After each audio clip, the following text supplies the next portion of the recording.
ये कहानी शुरू होता है बिन माँ के दो भाई दो बहन से। ए माँ, उठ ना माँ, उठ ना माँ। विनोद भैया, माँ को उठने को बोलो ना। देखो इंदर भैया कितना रो रहे हैं। बड़ा ही बुरा हुआ इन चारों भाई बहनों के साथ। एक इनकी माँ सीता ही तो थी जो आज वो भी चली गई। इस दुनिया से अब बेचारे इन बिन माँ के बच्चों को कौन देखेगा। वही तो मोहन, अरे एक माँ बिना बाप के भी बच्चे पाल लेती है, मगर एक बाप नहीं।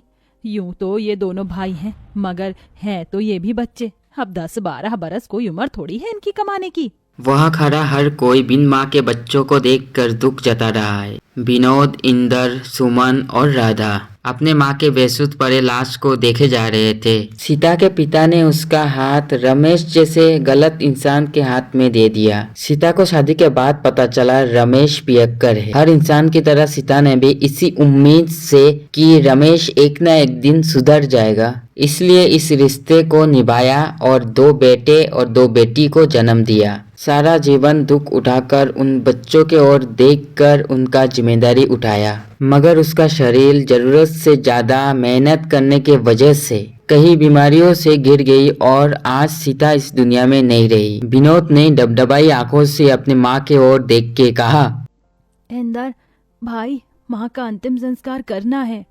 दोनों भाई अर्थी उठाए शमशान घाट में लाकर अंतिम संस्कार करते हैं। ठंड इतनी भयंकर थी, बेचारे बिन माँ के भाई बहनों का रोम रोम कांप उठा। दूध मुही राधा सिर्फ चिता को देख रोए जा रही थी। खुद जलते जलते भी वो माँ अपने बच्चों के उगार शरीर को गर्माहट से भर के जाती है। बेचारे उन चारों भाई बहनों को भूखे प्यासे 2 दिन गुजर जाते हैं। अले ले ले, चुप हो जा राधा, तू तो भैया की प्यारी बहना है ना। भैया, राधा को दूध पीना है, वो भूख से रो रही है। बस अब मैं मेरी दोनों बहनों को ऐसे भूखा नहीं देख सकता। इंदर तू इनका ख्याल रखना, मैं खाना लेके आऊंगा। मैं भी आपके साथ चलूंगा भैया, हमारी दोनों बहनें हम दोनों भाइयों की जिम्मेदारी है। ये ले सुमन, राधा का ख्याल रखना। 2 साल की राधा को सुमन के गोद में देकर दोनों भाई उस ठंड के कहर में काम ढूंढने के लिए निकल जाते हैं। ओह भैया, यहाँ तो कितनी ठंड है और कोहरा भी, कुछ भी दिखाई नहीं दे रहा। हमें आगे चलना होगा। कुछ दूर आगे आकर वो कुछ लोगों को अनाज के बोरी उतरते हुए देखते चल हैं। भाई, वहाँ चलकर काम मांगते हैं। हाँ भैया। जरा जल्दी जल्दी बोरी उतारो। दोनों भाई रामनाथ के आगे आकर हाथ जोड़ के खड़े हो जाते हैं। सेठ जी हमें भी काम दे दीजिए। मगर बच्चों, तुम तो अभी बहुत छोटे हो और ये बोरियां उतनी ही भारी हैं, उठा पाओगे तुम? दोनों के आंखों के सामने अपनी बहनों का भूखा चेहरा आ जाता है। हाँ सेठ जी, हम उठा लेंगे, क्योंकि इस वक्त हमें अपनी दोनों बहनों के लिए खाना लेकर जाना है।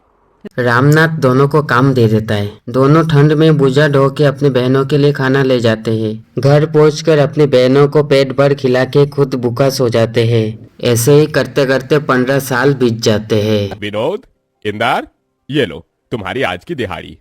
कितने हैं सेठ जी? दोनों के मिलाकर पूरे 2000 हैं। बहुत बहुत शुक्रिया सेठ जी। विनोद, कितनी बार कहा है मुझे सेठ जी मत कहा कर, काका कहा कर। कितने छोटे से आए थे तुम यहाँ, 15 साल बीत गए। तुम दोनों भाइयों की वजह से मेरा कल का छोटा सा गोदाम राशन मिल बन गया है। खैर, पिछले 2 दिन से तुम घर नहीं गए। जाओ, तुम्हारी दोनों बहनें चिंता कर रही होंगी। चलो भैया, घर चलते हैं। तभी उन दोनों को जाता देखकर रामनाथ ने कहा, इन दोनों भाइयों को देखकर लगता ही नहीं है कि ये बिन माँ के बच्चे हैं। खुद पर दुख उठाकर अपनी दोनों बहनों को पढ़ाया लिखाया। ईश्वर ऐसा भाई और ऐसी औलाद हर माँ को दे। राधा, सुमन, कहाँ हो हमारी प्यारी बहनों? विनोद भैया, इंदर भैया, कहाँ थे आप? आप दोनों को देखो तो, मुंह कैसे मुरझाया हुआ सा है। अरे वो सब छोड़ो और ये देखो, हम तुम दोनों के लिए क्या लाए हैं। क्या लाए हैं भैया?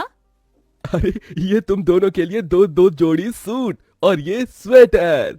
भैया, इसकी क्या जरूरत थी? कितनी ठंड पड़ रही है और आप हर दिन ऐसे ठिठुरते हुए जाते हैं काम पर। हर बार हम दोनों बहनों के बारे में सोचते हैं, अपने तन पर एक जोड़ी स्वेटर भी नहीं खरीदते। आप नहीं जानते भैया, आप दोनों जब कांपते हुए काम पर जाते हैं ना, तो हमें बहुत दुख होता है। कहते कहते सुमन रो देती है। अरे पगली, रोती क्यों है? तुझे पता है तुम दोनों हमारे जिगर का टुकड़ा हो। हम तुम्हारी आंखों में आंसू नहीं देख सकते, इसलिए तुम्हारे गरीब भाई खुद ही दुख उठाते हैं। तभी डबडबाई आंखों से राधा कहती है, भैया फिर कभी खुद को गरीब ना कहना, सच कहती हूँ ये हमारी तकदीर है जो आप दोनों हमारे वीर हैं। आप दोनों की परछाई में हमने हमेशा माँ को देखा है। आज भी याद है हमें, मुझे और सुमन दीदी को पेट भर खिलाने के लिए आप दोनों कैसे भूखे रह जाते थे, हमें पढ़ाया लिखाया। भैया अब आप दोनों शादी कर लीजिए। नहीं सुमन, जब तक तुम दोनों का घर नहीं बस जाता तब तक हम भाई शादी नहीं करेंगे। तभी दारू के नशे में धुत रमेश घर पे घुसा।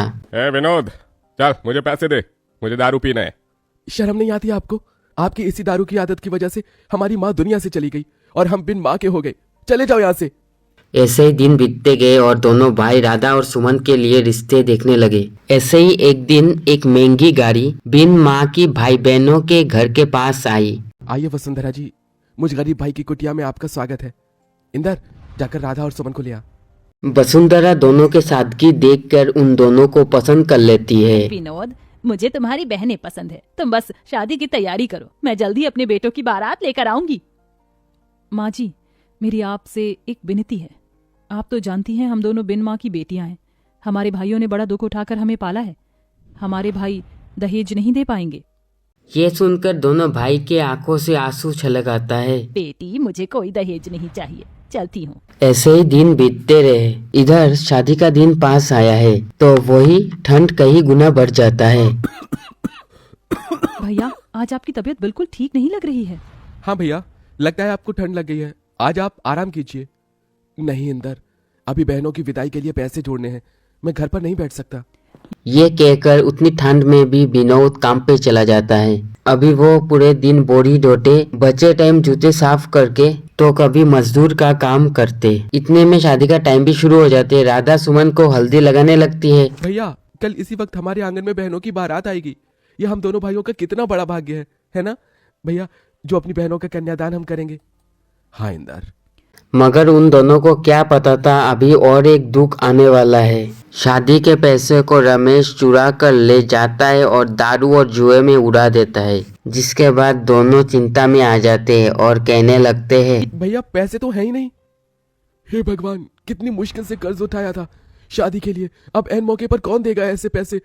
अरे यार, आज राधा और सुमन की बारात है, हमारी बहनों की इज्जत चली जाएगी, कैसे करेंगे हम उनकी विदाई। माँ, तेरे दोनों बेटे हार गए माँ। दरवाजे में खड़ा रामनाथ सारा बात सुन लेता है और फौरन अपने नौकर के द्वारा पैसा लाके दे देता है। विनोद, इंदर, ये लो और इसे अपनी बहनों का कन्यादान करो। बहुत बहुत शुक्रिया काका, आज आपने हमारी बहनों की विदाई रुकने से बचा लिया। जिसके बाद दोनों अपने बहनों का कन्यादान करते और वसुंधरा के 2 लड़कों के साथ बड़े धूमधाम से अपनी बहनों का शादी करवाते हैं। और विदा होते हुए सुमन रोते हुए अपने दिल से कहती है, भैया, आपने हम दोनों के लिए माँ और पिता दोनों का फर्ज निभाया। जाते जाते इस बहन को एक खुशी और दे दो। बोल मेरी बहन। भैया, अब बस अपना घर बसा लो, हम दोनों आपका घर बसते देखना चाहती हैं। थोड़े ही दिनों के बाद दोनों भाई भी शादी कर लेते हैं और चारों बहन भाई अपने अपने जीवन में खुश रहते हैं।